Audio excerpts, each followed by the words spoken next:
Oh, paano yan? Balik kulungan. Good luck, good luck, good luck. Tingnan natin anong mga development dito sa pagdarating ng mga araw.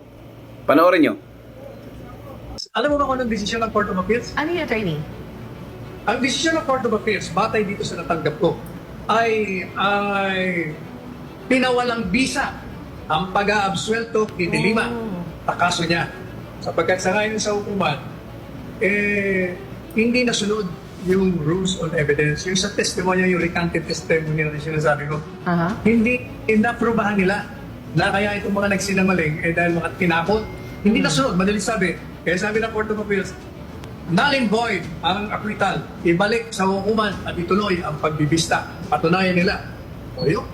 Yan ang latest. Nagtataka ko bakit hinahanap ko sa mga mainstream na dyaryo, pati sa social media, wala pa lumalabas. Pero paano yung attorney sa nakalabas na siya? Ibig sabihin, ibabalik siya sa kulungan? Hindi naman ganun. Hindi ko alam kung anong mangyayari. Kasi she was acquitted and on the basis of that she was released. Pero null and void, ibig sabihin, balik ka sa dating status. So, status ko, balik ka sa kulungan, ganun? Sa tingin ko, ganun ang mangyayari.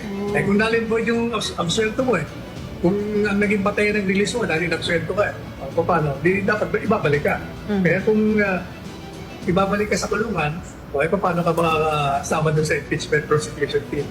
Well, that's... Hindi ko lang sigurado. Kasi, di ba, parang 3 kaso yata yun Kung alin doon sa 3 kaso na inabsuelto, tapos pinawalang visa ng Court of Appeals. Of course, pwede naman sila pumunta pa sa Court of Appeals.